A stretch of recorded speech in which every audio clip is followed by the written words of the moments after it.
All right, then we can proceed. Terence. Thank you, Ante. Good to and good evening, everyone. Welcome to MSBS Weekly Guided Meditation by Phra Goh. Today is the 15th of November, 2022. Just a gentle reminder, today's lesson will be the last lesson for 2022. We are very grateful to have with us Bhante Adhibalo, popularly known as Phra Goh. Bhante was born on July 14, 1985 and was ordained under the Thai Dhamma sect at Santi Forest Monastery in Johor in 2008. Bhante is currently the religious advisor to Buddhist Youth Network Singapore and has been conducting MSBS Weekly Tuesday Guided Meditation since July 2020. This week, we are continuing on the subject of Outside the Wall Sutta. Now, let us compose our minds, put our palms together, and welcome Bhante. Over to you, Bhante. Okay, thank you, Terence. So we shall first pay respects to the Buddha. 3 bows. Yeah, first bow, second bow, and third bow. So the homage chant. Namo tassa bhagavato arahato samma sambuddhassa. Namo tassa bhagavato arahato samma sambuddhassa. Namo tassa bhagavato arahato samma sambuddhassa. 3 refuges. Buddhang saranang gacchami. Dhammang saranang gacchami. Sanghang saranang gacchami. Dutiyampi buddhang saranang gacchami. Dutiyampi dhammang saranang gacchami. Dutiyampi sanghang saranang gacchami. Tatiyampi buddhang saranang gacchami. Tatiyampi dhammang saranang gacchami. Tatiyampi sanghang saranang gacchami. 5 precepts. Panatipata veramani sikkhapadang samadhiyami. Adinadana veramani sikkhapadang samadhiyami. Kamesu miccācara veramani sikkhapadang samadhiyami. Musāvāda veramani sikkhapadang samadhiyami. Surameraya majapamadatthana veramani sikkhapadang samadhiyami. Sadhu, sadhu, sadhu. Okay, so good evening to one and all. Today we are continuing this topic, Tirokuḍḍha Kanda, which is the teachings on outside the walls. Yeah, so last week we started the first lesson, so hopefully we can finish by today.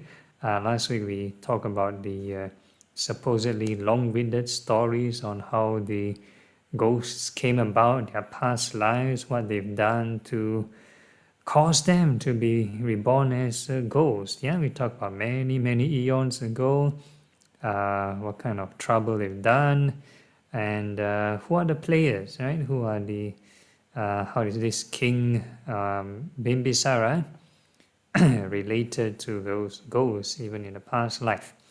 Yeah, and that was many eons ago. So based on this Actually, based on this logic, we are related, or rather we have so many past lives, many eons of past lives. There's a chance that all of us could have been relatives before. All of us could have been relatives before. Yeah, so when we dedicate, we can dedicate all beings or all our relatives, right, in the past also, so that would include all beings. Okay, so now we talk about the present era. We talk about who are the players. I think we talked about this already. Yeah. So the main figure is basically King Bimbisara and the ghosts. Yeah, the rest are a bit like Caliphate, those royal treasurer and those people.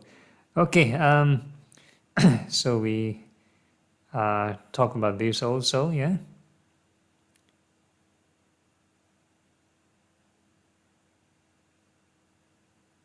Okay, so what happened was King Bimbisara actually gave meal dana to the Buddha and the monks, but he didn't dedicate merits. He didn't dedicate those merits to the deceased. So these ghosts who were waiting since for so long, more than 90 over eons, actually since the previous Buddha also, the previous Buddha Kassapa has promised them that this current Buddha's timeline, or Sakyamuni Buddha timeline, King Bimbisara will dedicate merits. But King Bimbisara didn't dedicate merits, so maybe didn't fulfill the prophecy, so they are so upset. Okay, so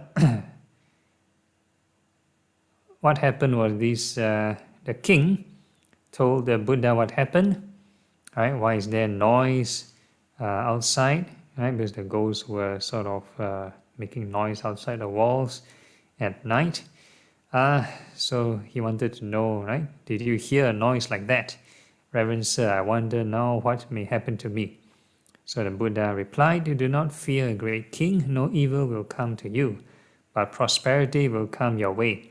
These are your people reborn among the Petas, the ghosts. For one Buddha interval, they have been wandering about, yearning just for this. He will bestow upon the Buddha a donation and transfer the credit to us in merit. Yeah, so basically, like what we mentioned, the previous Buddha has promised those ghosts that his King Bimbisara will dedicate merits to these ghosts. Yeah. Okay, next. So yesterday when you presented the donation, you made no transfer of the merit. Consequently, they have lost hope and uttered outcry. So the king said, how now, Reverend Sir, could they obtain what is given as a donation?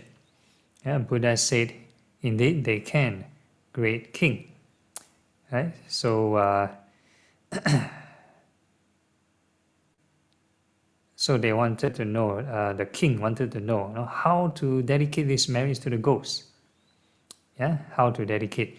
So the king said, then Reverend Sir, let the Lord Buddha accept my invitation for tomorrow. I shall transfer to them the virtue of the donation. Right? Then the Buddha agreed. So basically, yesterday, the day before, he forgotten. Right? So this time he retried. So he did the same thing. He invited the Buddha and the monks to go for the meal offering again. And this time he will add this new step, which is to dedicate merits, transfer to them the virtue of the donation. So again, there are many interpretations, or rather translation of the word. Transfer, there's dedication. So I prefer the term dedication. Transfer would seem like somebody can do something for you, and you can just relax and do nothing, perform all the evil deeds. Then somebody will transfer, purify, and send a thing to you, and everything, you will be saved. They transfer the goodness to you, then you are saved. So that's not how the dedication of merits work. So dedicate means you do something, but you think of the deceased person.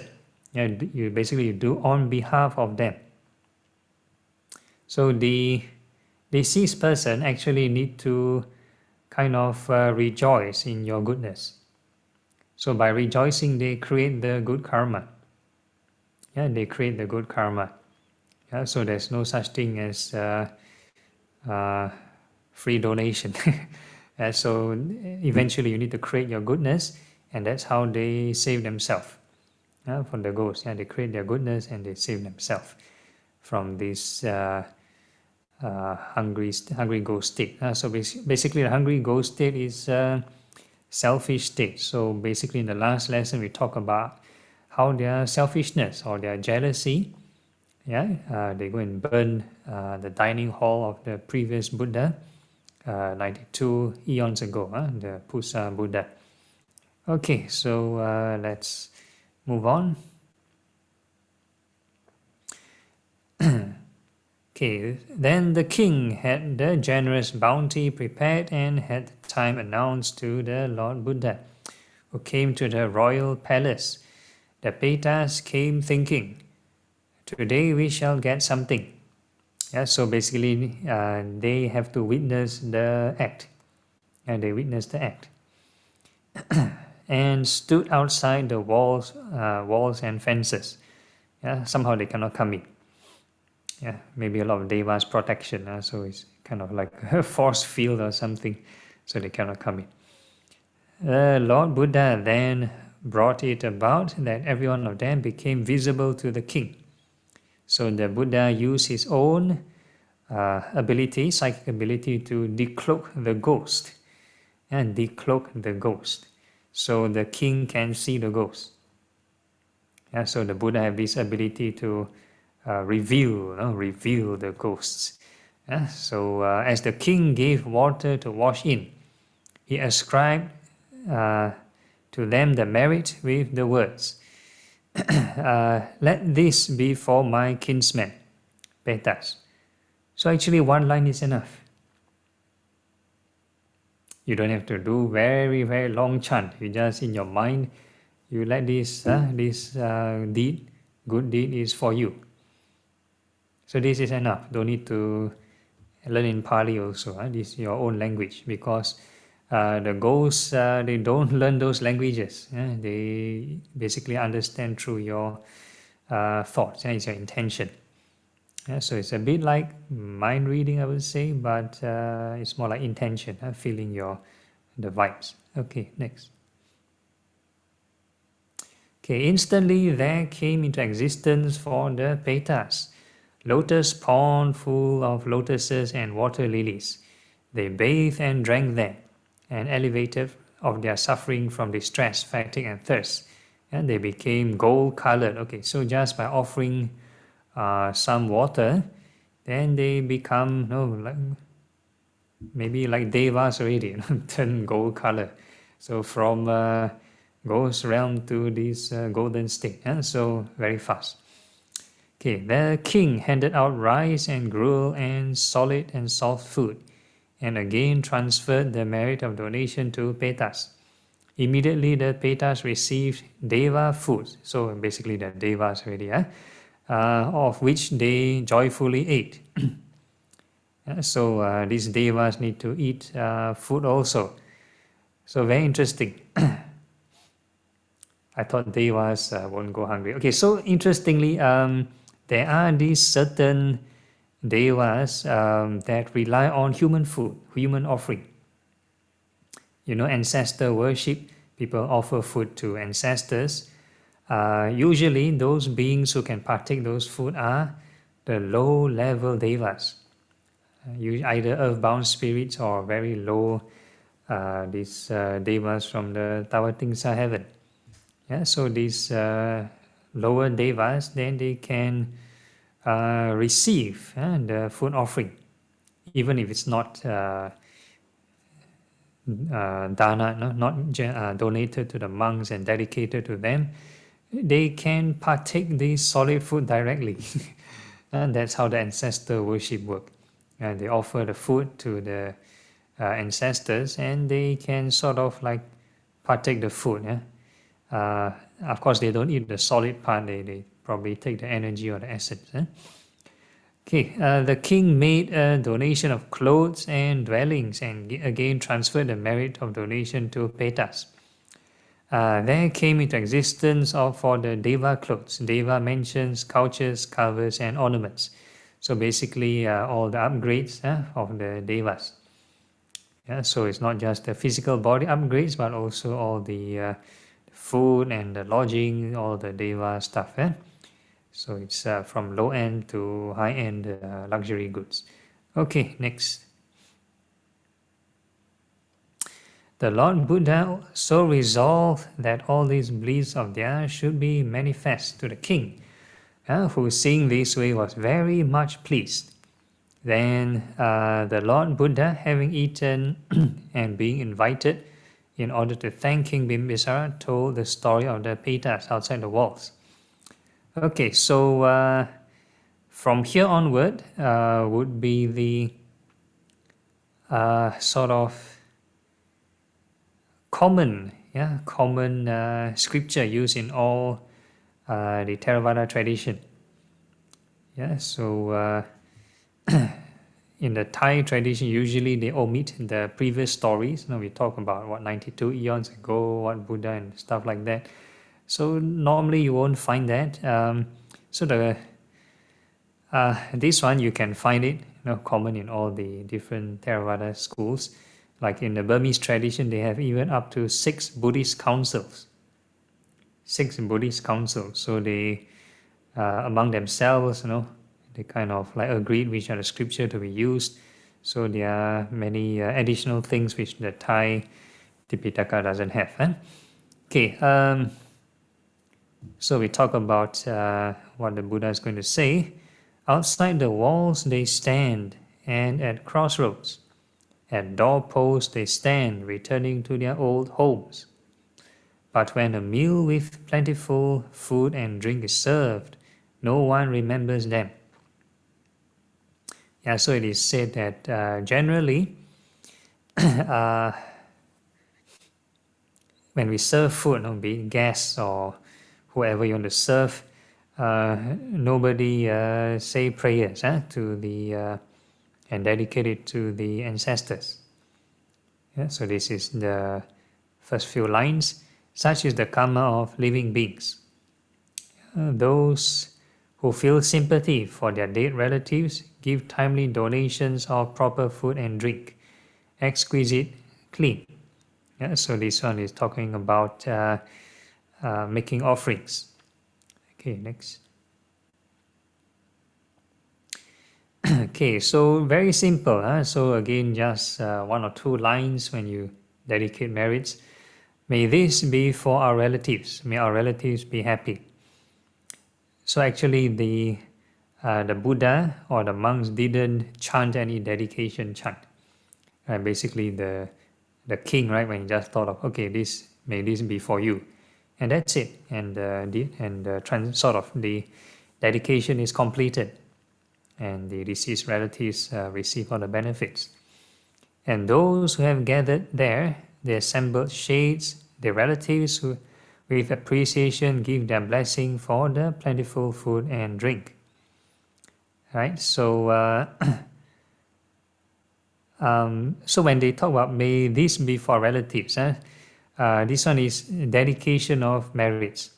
So in the Buddhist case, it will be doing a good deed, can be offering of any item to Sangha or to anyone else, and then you dedicate the good act to the deceased. Earlier on we talked about ancestor worship. So ancestor worship will be like offering the food directly to the ancestors, so very different.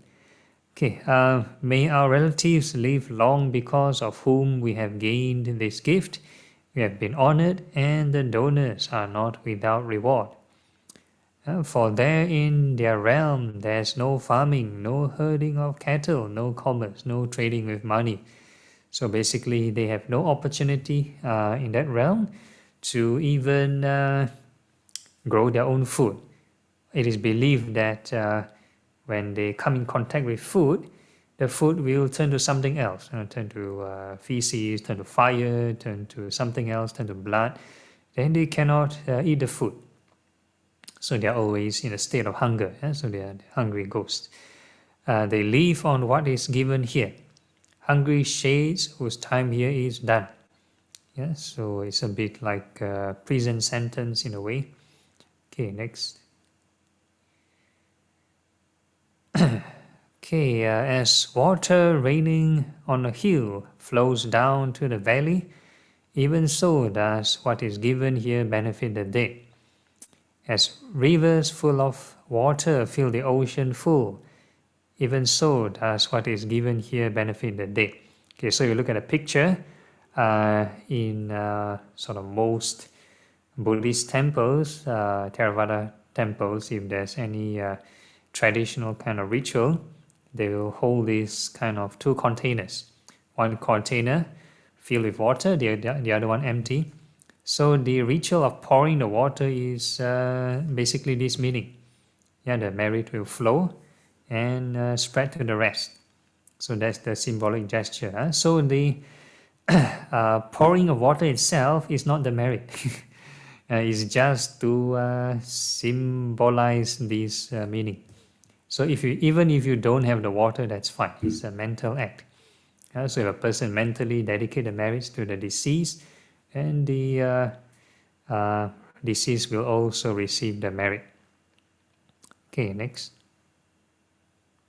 Okay, so this is the chant which the monks use. So it's a continuation of what the Buddha is continuing the sermon, right? But normally we chant halfway. We don't chant from right from the start. Outside the walls, the ghosts are standing outside the fans and stuff like that. So all these we cut off. We start chanting from the midpoint. Okay, so this is the part where we chanted. He gave to me, she acted on my behalf. They were my relatives, companions, friends. Offering should be given for the dead when one reflects thus on things done in the past. For no weeping, no sorrowing, no other lamentation benefits the dead whose relatives persist in that way. Yeah, so usually when sort of like immediately, when some loved one passed away, I think it's quite natural for people to feel sad, will weep, will have kind of bereavement process. Like for a while it's okay, but if you drag on for too long, not beneficial also. So normally we encourage people to sort of, instead of draining their energy and time into the grieving, we use it to perform good. So if they cannot do something like meditation or chanting, then do something more hands-on. Do some kind of volunteer work, charity work, do any kind of physical thing to keep them occupied. Spend their energy something meaningful, right? So once they're more preoccupied with that, then they won't sort of like spend too much time grieving, then become like depression. If you don't do it for too long, then it becomes depression. So we take away this time of grieving to do some good. So when the mind is more joyful or peaceful, then it's a win-win process. First you help yourself, help the living relatives, help their own mind. Secondly, the meritorious mind can be dedicated to the deceased, and it also helps the deceased. So it's a win-win situation. Okay, next. Okay, but when this offering is given, well placed in the Sangha, it works for their long-term benefit and they profit immediately. So the Sangha, it means here, Sangha of all the directions. So the donor, in their mind, when they give, it's to the Sangha of all directions. It's not just to one person or one community only, to one specific temple. It's to Sangha of all directions. Sangha of past, present, future. So whoever receive it is just the representative. Yeah? So if a person just only give to one person and the merit is very small, but in your mind you give it to all the Sangha, then it's a very vast merit. Okay, in this way, the proper duty to relatives has been shown. Great honor has been done to the dead and monks have been given strength. The merit you've acquired isn't small. Yeah, so the Buddha is talking about hitting how many birds with one stone. So one way you fulfill proper duty to relatives. So those who want to follow certain Asian customs, doing offering to the ancestors. So you fulfill that, you take that, and you help the deceased relatives, right, greatly. You benefit them and get them out of suffering. So you take that also. The monks have been given strength. You take that also. So you completed the checklist, right? So you've gained lots of merit. Okay, next. Okay, so this is the end of the sharing. So kind of just nice, 9 o'clock. Yeah. Any questions or anything you want to ask? Bante, Yeah. for the dedication of merits, what's the main difference between that and metta? Okay. So metta is like, no, we wish all beings well and happy. So in a way, indirectly, it's also a dedication of merits. Yeah. Indirectly. Yeah. So for loving kindness, you're not really like giving anything yet. Not giving anything yet, unless you wish all beings well and happy until your mind is you notice the mind is calm, peaceful. Then you offer that to all beings. Then that would be dedication of merit. So the metta is like the acting out stage. No, it's just like sort of like the physical kind of donation, right? Act of physical giving, but this one is more like mental. So you wish all beings well happy. So it's a mental good deed. But yeah, it kind of crosses there's a boundary. It's very close. Yeah, very close. So in a way, it's a bit like 2 in 1. So the more you generate loving kindness, then the mind is meritorious enough to be dedicated.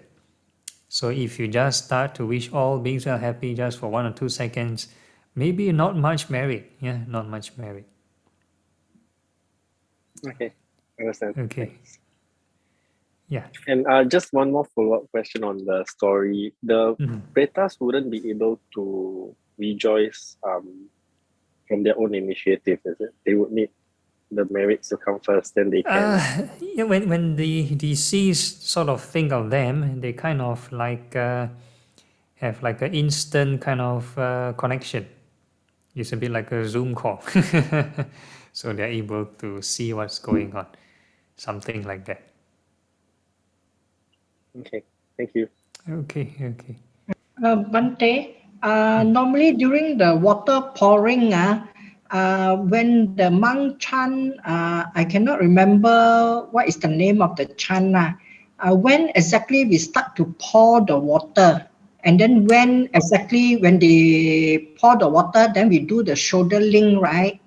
Yeah. And then, So the moments when the monks start chanting, then you can pour already.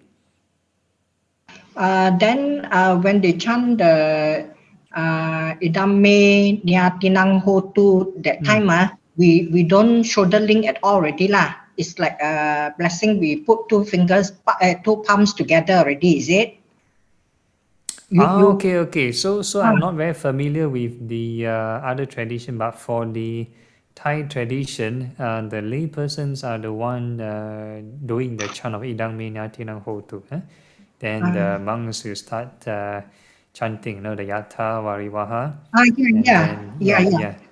So when they start to chant the yatta, then you start to pour lah. Is it? Correct. Yeah. By the end of the chant, the water will be just nice pouring over fill already. Is it? Yeah, correct. Yeah.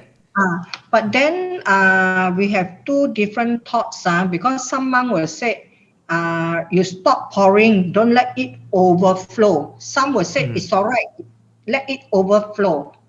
Oh, so what is okay. it? Depends on the design of the container. Normally, the container that was filled with water initially is smaller than the one receiving the water. Yeah, so normally it doesn't overflow. So overflow or not overflow is also okay. Probably the reason why you don't let it overflow is if it's in a temple ground, then it won't be messy. Yeah, people won't slip and fall. So I think that's the practical reason. No. What I mean is overflow into the receptacle.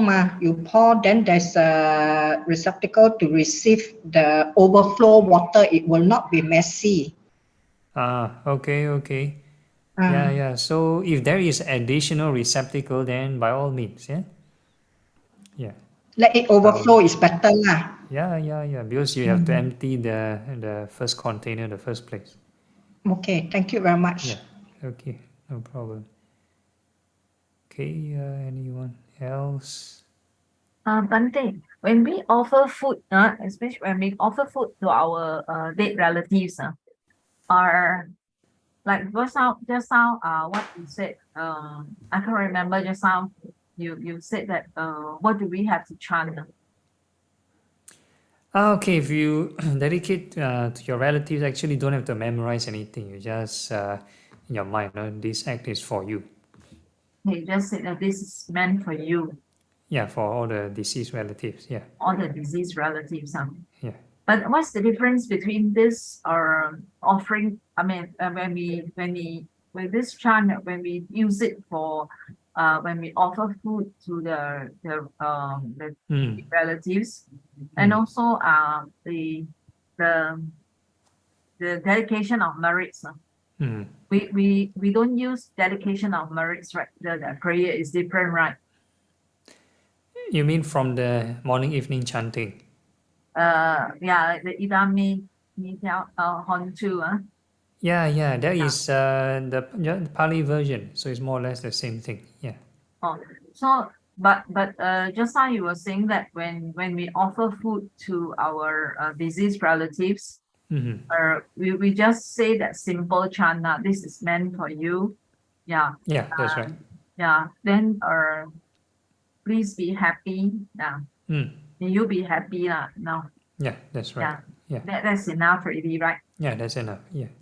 Then at the end of it, we can throw away the food. The food offering means you offer to the sangha or anyone else. The dead relatives. No, if you want to talk about ancestor worship, offer the food directly, then that one is not my scope of expertise. Okay. Yeah, I do not know what you want to do with the food. But normally, like the Chinese custom, like Qingming, they offer already, then they still bring back and makan. They bring back and eat also. I'm not very accustomed to it because there are many years already. When I was over there, we are not encouraged to eat the food that has been offered to this disease. Yeah, because they believe that they can't eat, but they stick their tongue out and then they are dripping all the saliva on it. So it becomes very unclean. So human beings cannot consume, otherwise you get sick. Yeah, that's that Mahayana, the time that Mahayana says so lah, that side. But for Theravada, do they practice the same thing, that if they offer anything to the dead relatives, do they eat the food? I think in all Buddhist traditions, there's no teaching on offering the food directly to the deceased. There's no such teaching. This one is more of folk religion, for customs of the culture. Thank you, Bante. Okay. Bante, I have this question.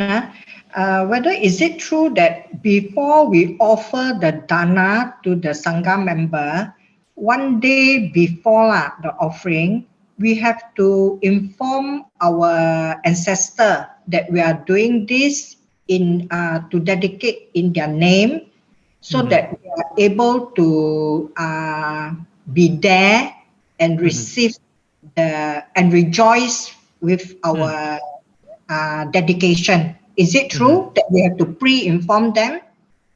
Actually, one day? any time, yeah. Don't have to be any specific date. No, you can 1 week before, 1 day before, directly on the spot also can. Yeah. Oh, directly on the spot also can inform lah. Yeah. Yeah. Oh, okay. And then another one is about is it a superstition or what? Because now your slide 2432 outside the walls they stand and at crossroad. And then this one, my question is, at doorposts they stand returning to their old homes. Is it because of this? Then our parents, grandparents usually will tell us not to stand at doorposts. Not to stand at doorposts. I haven't heard of such thing from my parents.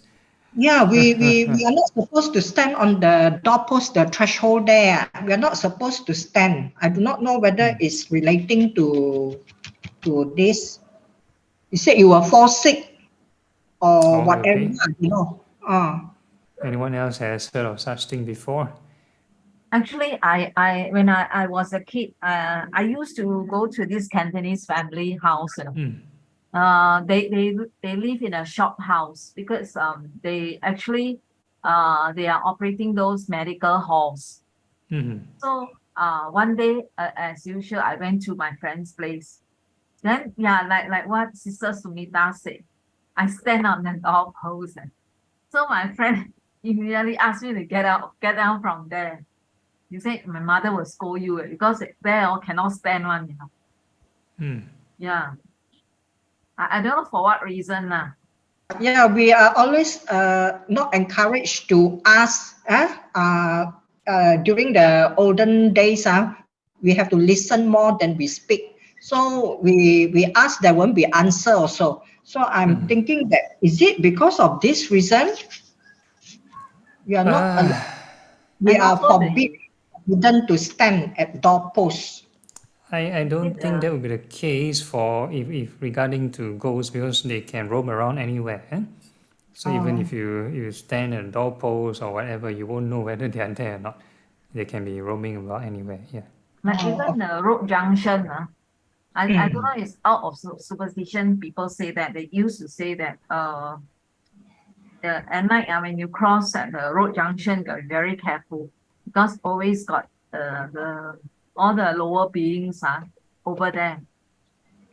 Yeah, that are their common places, because sometimes you can see people pray at roadside. They will choose a crossroad junction to pray to offer and so on. That's why they say based on feng shui, they don't want to buy houses facing the junction. Yeah, correct. Negative. Bante, but this all offering is for the ghosts, the petas, right? Because like for us, it's like we think we believe in rebirth.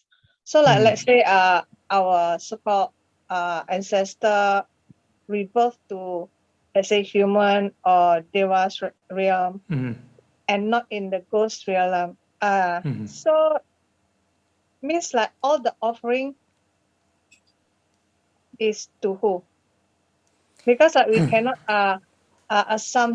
we cannot like make assumption all our ancestor is in the ghost realm, right? Yeah. So that's right.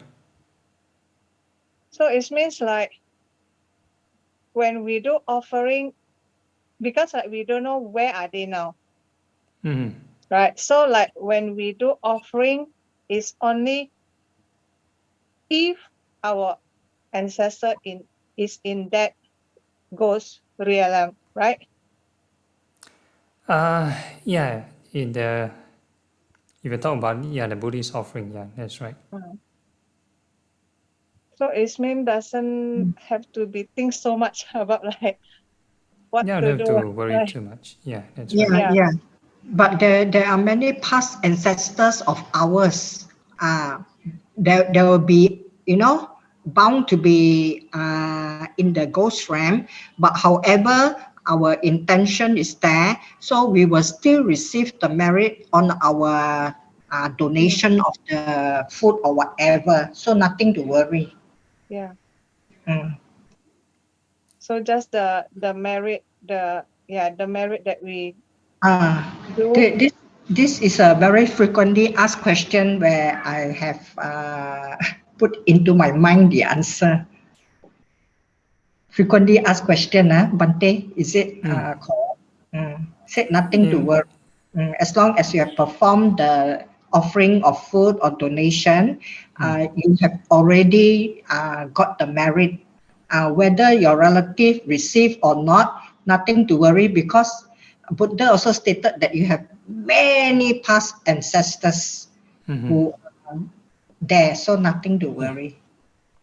And also the numbers may keep changing, because let's say somebody from the human realm maybe right now passed away, and if let's say they're born in the hungry ghost realm, then you have new candidate.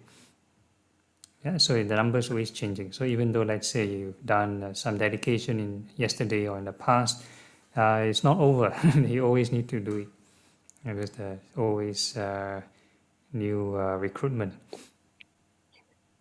One thing my understanding is that this is basically a rites and ritual, but if we make use of it wisely, it can be used to cultivate our dana, our sila, our metta.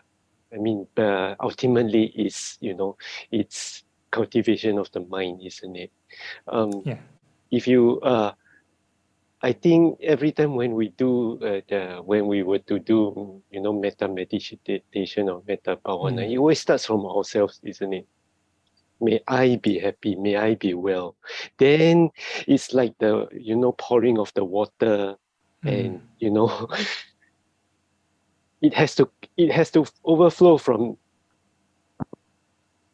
myself, isn't it? For our routine, I normally won't say wish myself well and happy first. We look at the body first. It's more like conditioning. Yeah. But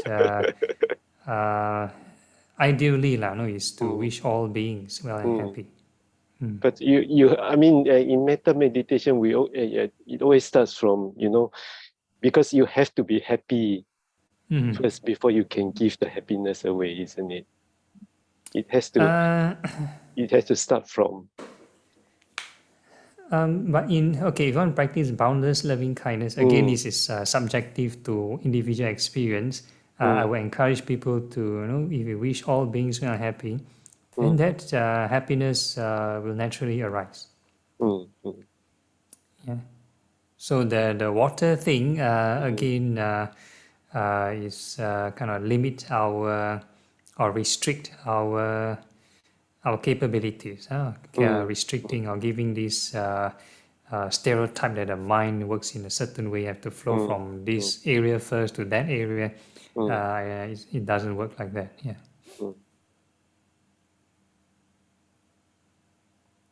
Okay. Anyone else? Yeah. I have one question. Okay. Looking at these few paragraphs, it seems that it only they do not need to rejoice. They are automatically having this after we perform the dana to the sangha. They like automatically have all this, you see. Yeah, how because they witness the performing. Yeah. yeah. So they don't even have to rejoice, right? If Yeah, I you think just they are they are like waiting, waiting and expecting the hey, quickly do something. We want to receive the marriage. Yeah, yeah, in a they way, yeah, didn't in a way. because it didn't say they rejoice and then they become golden or whatever, Okay, okay. right? Yeah, yeah. So again, I think mentally, they have maybe a bit of feeling happy, for somebody doing something for them. Yeah. But we are always been taught that they need to rejoice because rejoice is one of the wholesome deeds Yeah. factor in order to be elevated. That Yeah. is how my understanding after clarification. Is it okay? Is it Yeah, that rightful? would be the case, yeah, because like in the law of karma, sort of works in a way that we don't transfer something, then like we don't have if transferring of merits taken literally really works, then the Buddha would have transferred merits long ago, right? He has the most meritorious person he transferred long ago, then everybody would have been in the Deva realm. Yeah? So there's he will empty all the beta realms long ago. So I don't think it works in that way. So you need to direct the mind, and those beings themselves, they have to rejoice, and those unseen beings, they need to rejoice. So the fact that there are beings still in the beta realm means maybe they haven't rejoiced. Yeah. So each one has to sort of reap what they sow.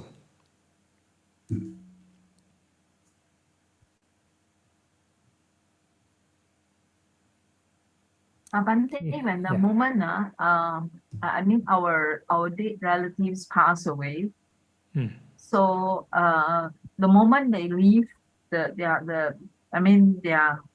soul leaves their body,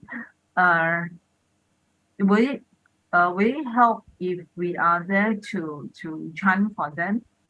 I mean, when they are about to go, I mean, in the midst of moving out, of the body. Yeah, we talked about this in the karma series, yeah, the death proximate karma, which is quite important. So the last thought moment will affect their next rebirth. So depends on their inclination. So it's good to have them thinking of good thoughts.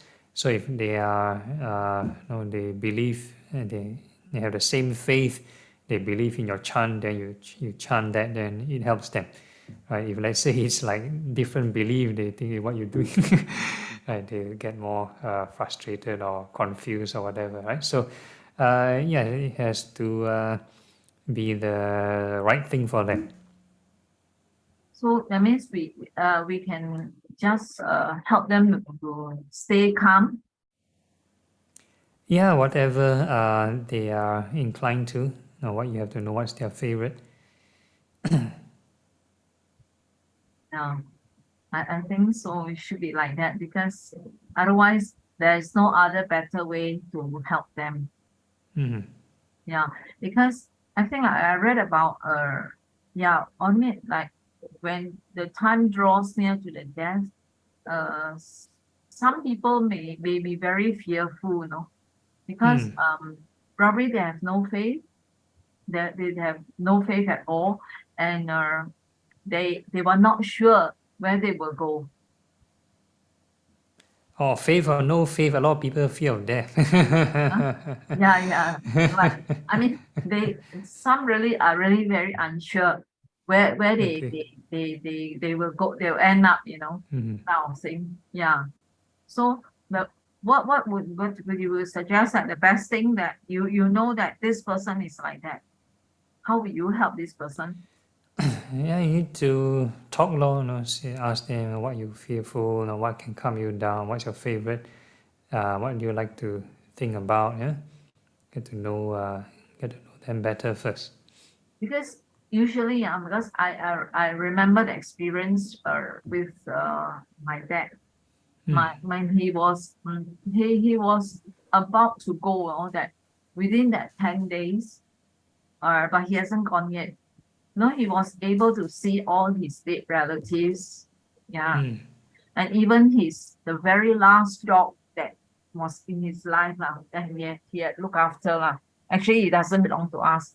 It was my late brother's one. So because he wanted to go back to Malacca with the wife, so he brought it to our place. And after that, it become ours. So when my dad was about to I think it was just how many days before he's there, he told us that he dreamt that he saw that very last dog that he kept outside the hospital door. Outside the hospital door.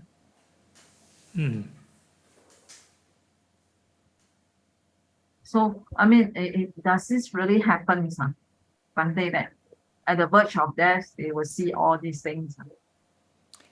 It's case to case basis. Everyone has different experience. Yeah. But isn't it very scary? Depends. Yeah. If let's say the other relatives are trying to calm him down, assure him that they're okay, it may not be that scary. Yeah. It might be kind of like good But they're all transitioning. the dead relatives. But if the dead relatives look happy and okay, then I think it's quite comfort. It should be quite comforting. But that is the nimitta already, the sign of showing the next destination. Bante, and maybe I can just add in the Samvega Sutta that we had with Bante Akaliko, we have to daily, the 5 subjects for frequent reflection is on the old age, sickness, death, separation, and karma. So he said it's preparation for a good death, so that we incline our mind. And also very important is we contemplate on the Marananusati on death. So we are prepared so that we have no fear. We have no fear, then we prepare ourselves.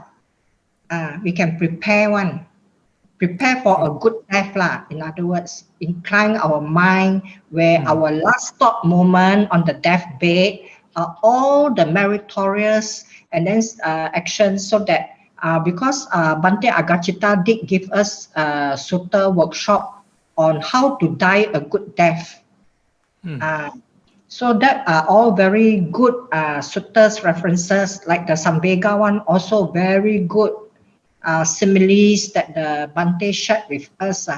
So we have to really practice and purify our mind, make our mind concentrated, must meditate and so on. So we have very good spiritual guidance.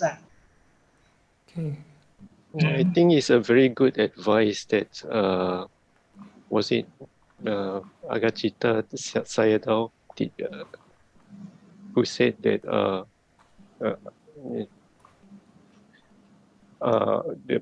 it's important to prepare for a good death rather than to prepare for a good rebirth. I think it's a world of difference between a good death and a good rebirth, isn't it? That's right. Exactly. We have to try to attain the deathless. That is the goal. If even to be a stream winner in this life will be very good already, so that you will not be in the woeful plane. You're able to continue with your Dhamma practice until you achieve the final goal of liberation. That is our Buddhist goal. I'm not good in that is the little that I understand and try my best to further learn from all the Bantes. Thank you. So in our meditation routine, we kind of covered these 5 reflection also. Talk about the past of the body, birth, aging, sickness, passing away. And the whole idea is to get use of these impermanence. And we also talk about the impermanent. Karma on the equanimity, karma and appreciative joy and separation from loved one, right? Yeah, so all these are part of the reflection.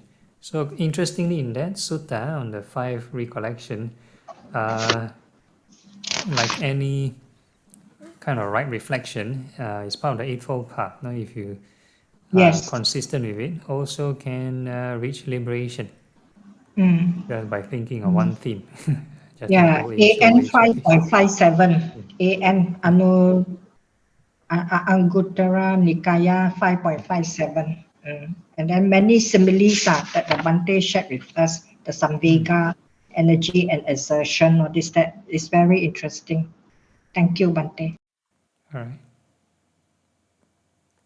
Okay, anyone else? Any questions, comments?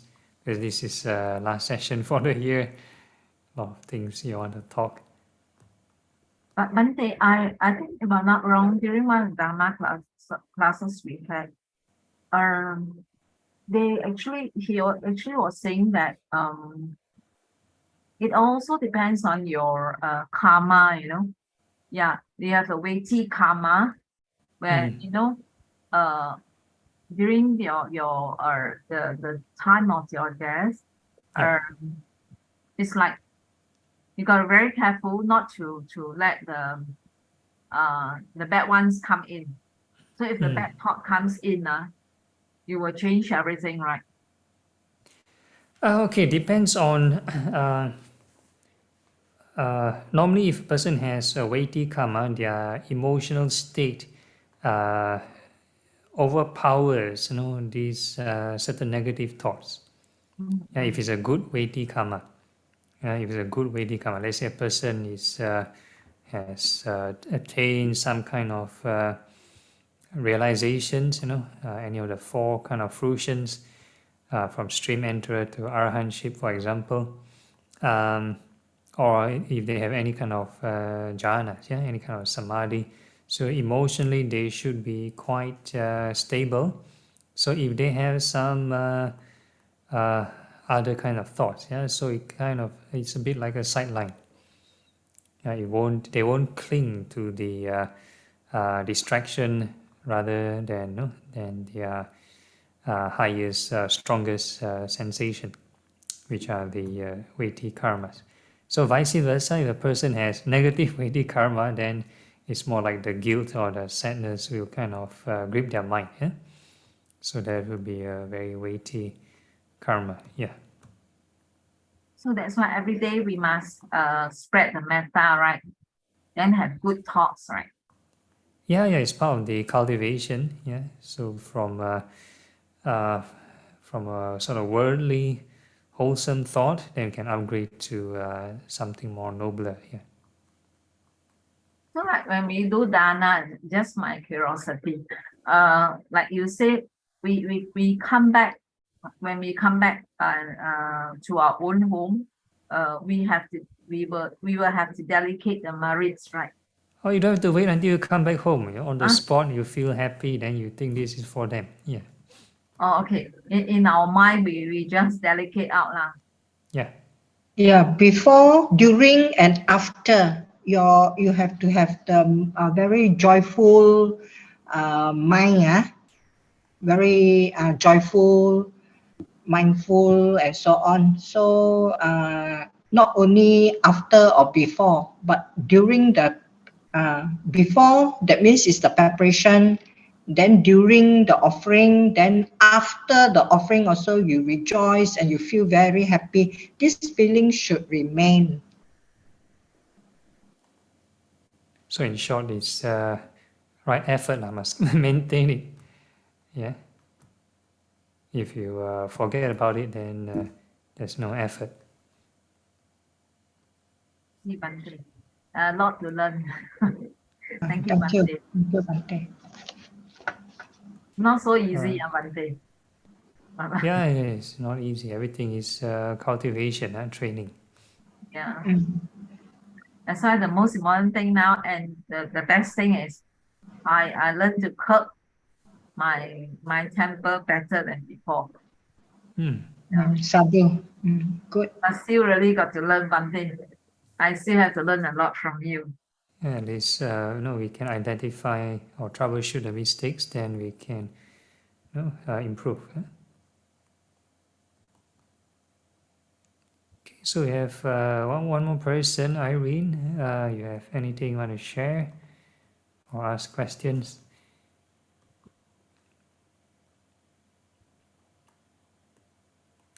How about the rest? Okay, if there's nothing else, then we go for a 5-minute break and we'll come back for a short sitting. Yeah.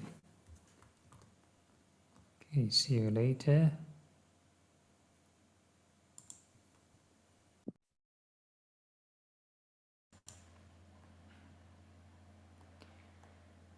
Okay, I'm back early.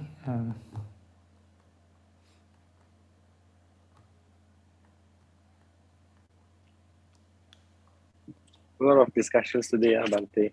Oh yeah, last session.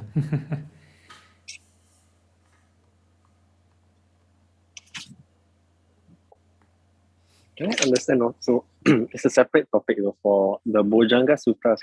It's claimed that there's healing benefits to it. Is it healing because of the words in themselves, or is it because the factors are so clear and it inspires them? Like what is it that actually causes healing? Yeah, very good question. Yeah. So again, this is very subjective, because there are 3 cases where after listening or the recitation of Bojjhanga Parita, then 3 figures got healed.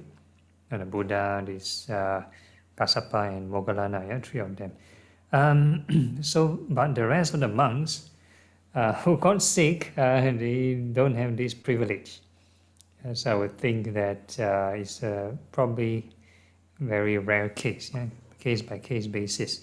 So any kind of joyful, happy emotion, if it's wholesome and pleasant, might have some healing effect, might improve the immunity and so on.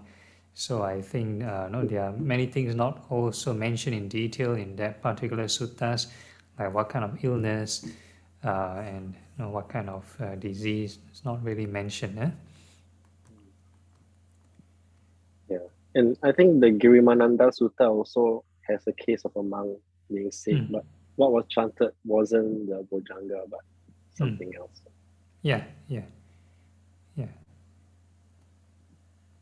Correct. Or the various subject of contemplation. Yeah, Girimandala. Yeah. The perceptions. Yeah, correct. Ultimately, it's the Arahants who get the most merit. But ironically, the Arahants are the ones who doesn't need the merit system.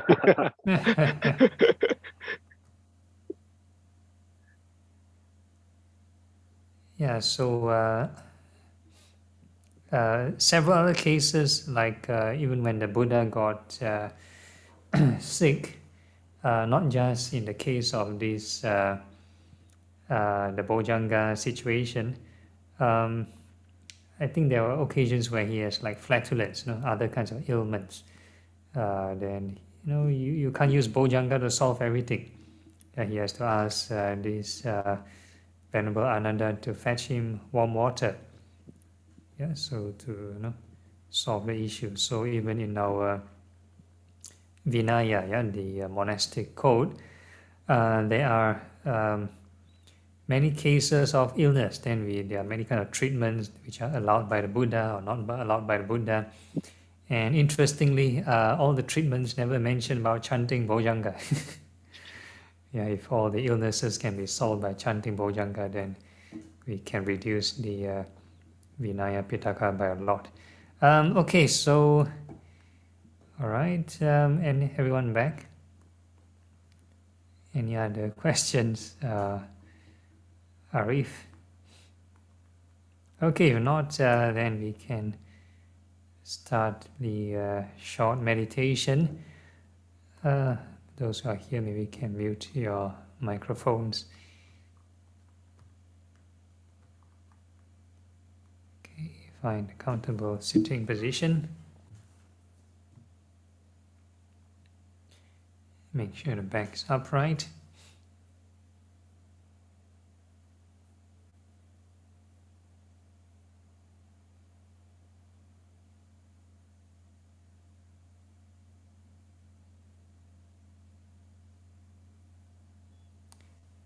And relax the rest of your body.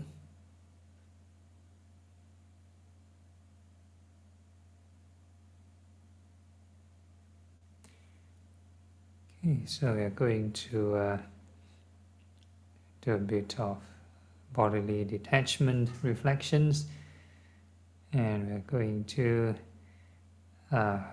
start thinking of all the hairs of the head, hairs of the body, and we wish them well and happy.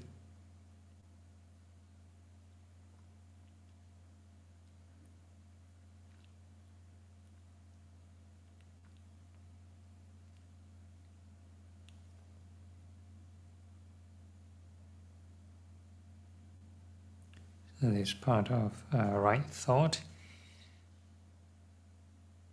Sometimes we may straight away want to think of old age immediately, think of sickness or decay and death immediately. If the mind is not meritorious enough or not in the right state, then the reflection may go the wrong direction. And sometimes people may think, oh, my hair grow old, I must think of hair treatment, what kind of treatment products I need to buy and take care of my hair. So the mind is not ready to accept. So first use loving kindness, make peace with the hairs.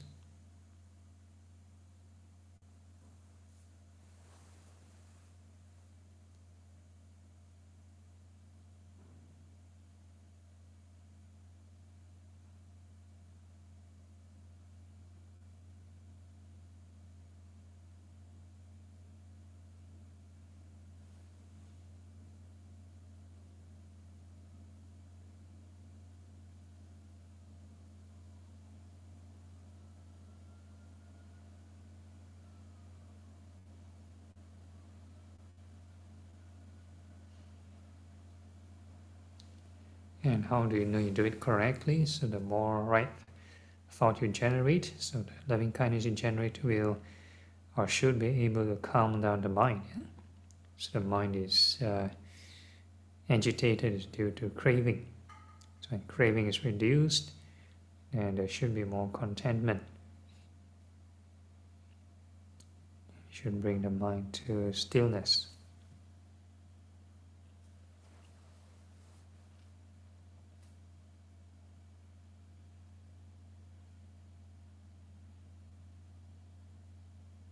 Yeah, so there's lots of repetition.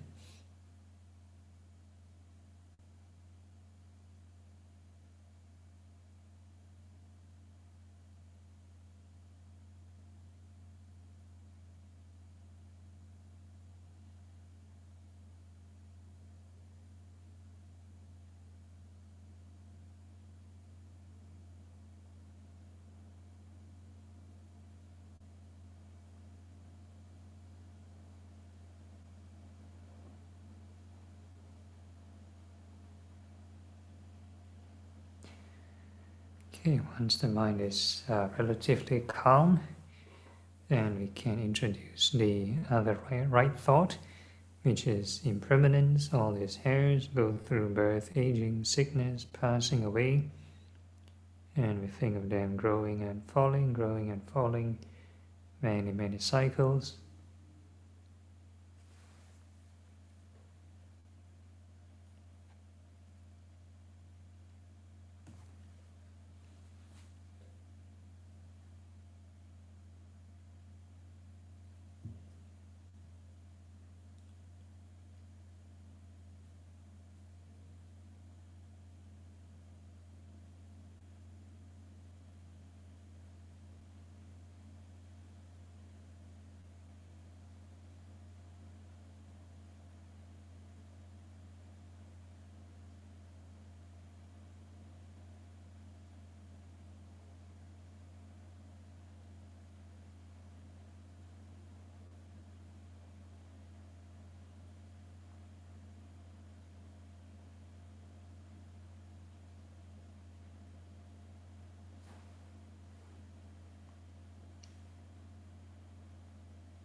And as we observe these hairs growing and falling, the 5 aggregates also arises and passes away with every changing image. When you change the image means a different perception. And when you need to generate a new image, that is mental formation.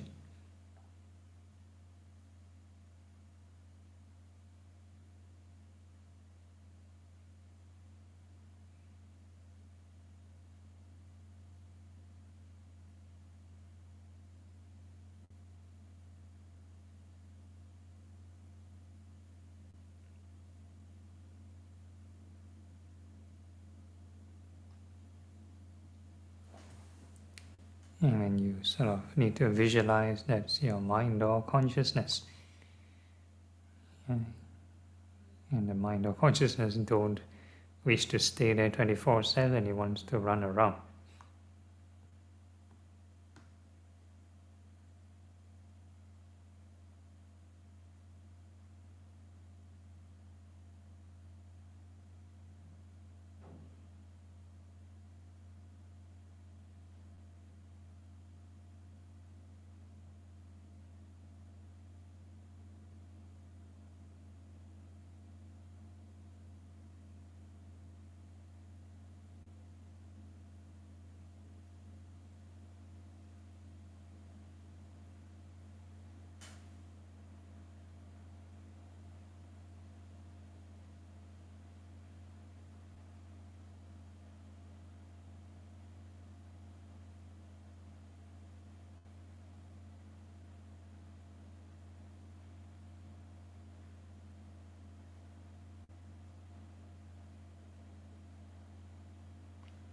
And we can ask ourselves, are these hairs truly self? Or is the self, or a sense of self, changing along with this arising and passing of all the hairs?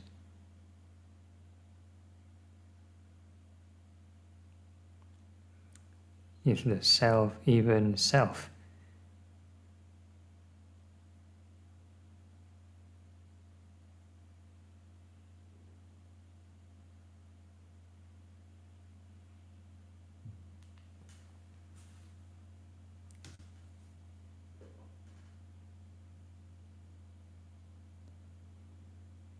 Okay, then we can now switch to thinking of a good action, thinking of a good deed.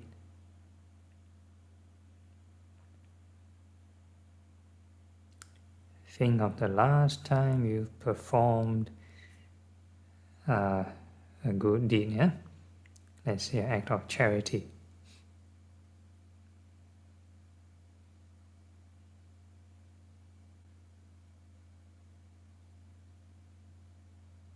Even though right now it's a good deed, but now we think of, based on the theme, we're going to think of physical charity.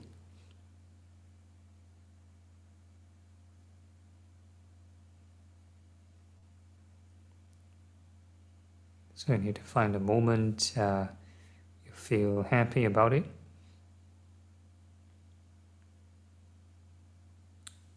And then you keep repeating, maintain.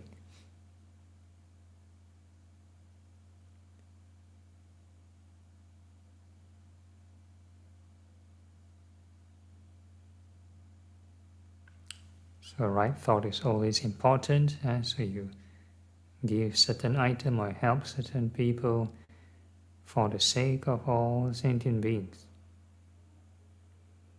So that is great loving kindness.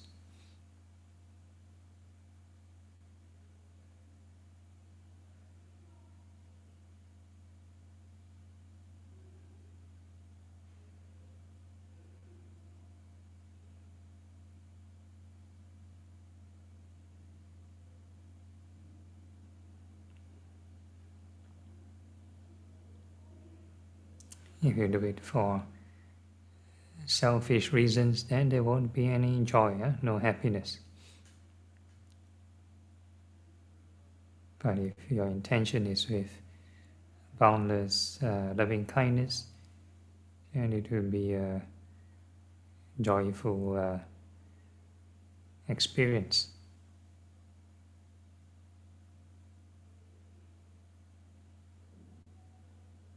So the whole idea is to cultivate this state of mind.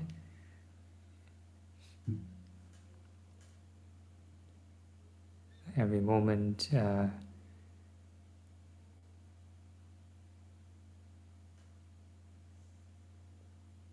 every thought arises is for the welfare of all sentient beings.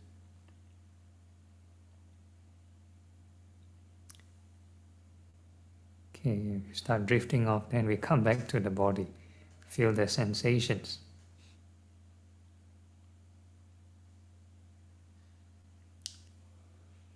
So whatever sensation you detect, hard, soft, hot, cold, fast, slow movements, right, we wish them well and happy. You observe them for the welfare of all beings.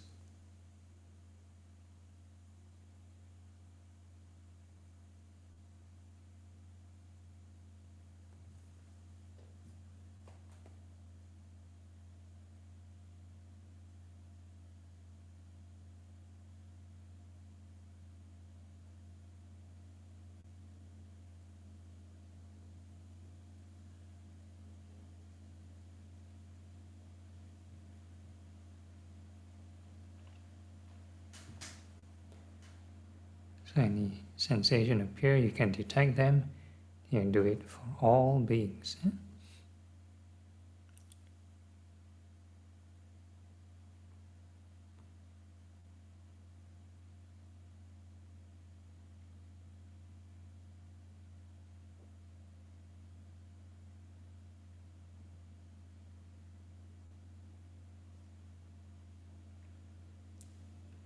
So training yourself is giving to all sentient beings peace and happiness.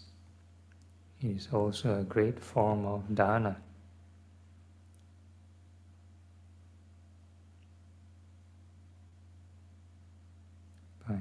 By having a peaceful mind, you're not creating unnecessary trouble, violence.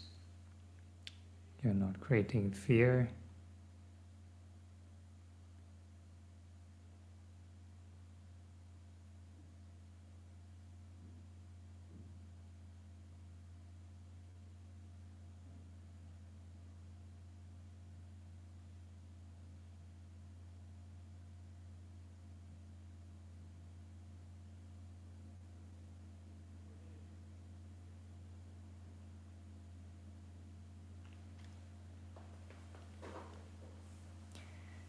So you want to maintain a joyful mind before, after, or during the dana. We start with here first, every moment how to maintain right thought, joyful thoughts of loving kindness for all sentient beings.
So regardless of what you experience, keep being mindful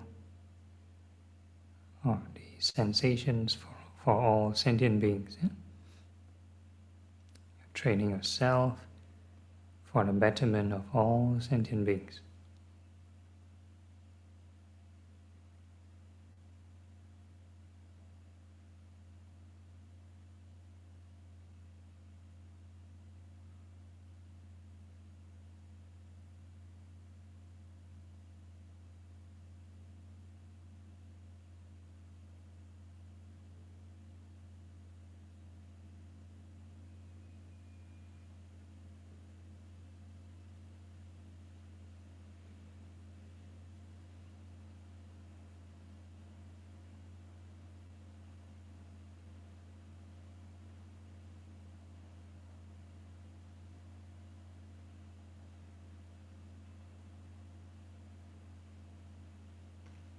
Okay, next we add some insight, some wisdom, and we're going to reflect on impermanence. How to have a more unconditional kind of loving kindness without any attachment. So we're going to keep observing impermanence, all these sensations, how they appear and disappear, arise and pass away every moment.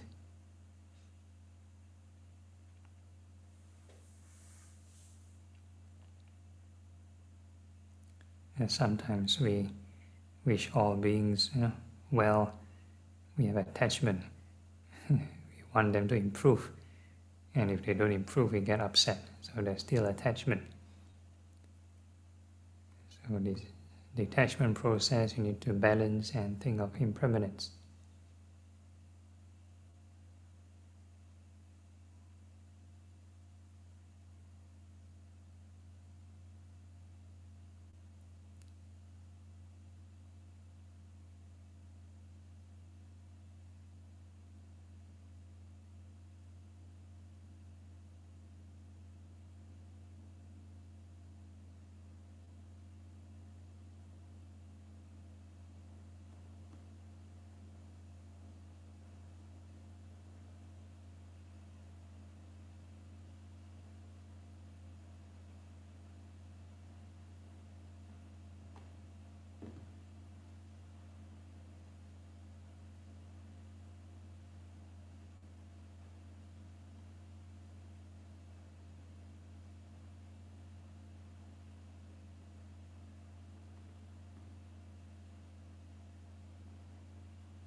So again, regardless of what you experience, continue to be mindful of impermanence for the sake of all sentient beings.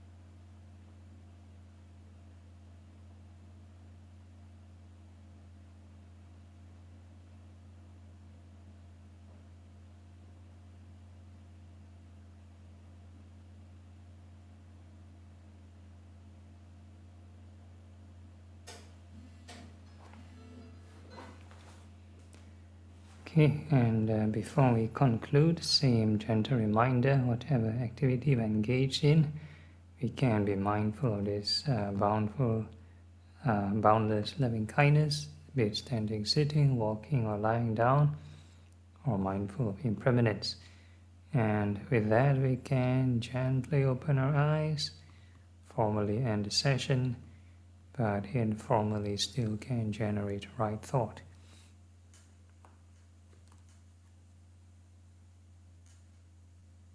Okay, any last questions, further questions or issues? Everyone okay? Okay, then we can move on to the dedication.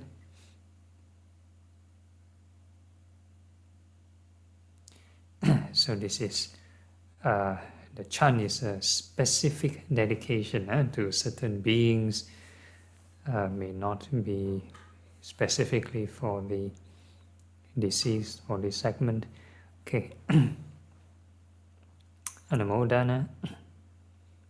Akasatha cha bhumata devanaga mahitika punyang tang anumoditva chirang rakantu loka sasanang etavata cha amhehi sapadang punya sampadang sabbe deva sabbe bhuta sabbe satta anumodantu sabba sampati siddhya. And now dedication of marriage to departed. Idang me nyatinang hotu sukhita hotu nyatayo. Idang me nyatinang hotu sukhita hotu nyatayo. Idang me nyatinang hotu sukhita hotu nyatayo. Aspiration. Imina punya kamena mame bala samagamo. Satang samagamo hotu yavani bana patiha. Sadhu, sadhu, sadhu. Okay, so that's the end of the session. Any announcements from Terence? No? Okay, then have a great evening, year-end, and wishing you a very advanced Happy New Year. So see you all next year. Date to be announced. Okay.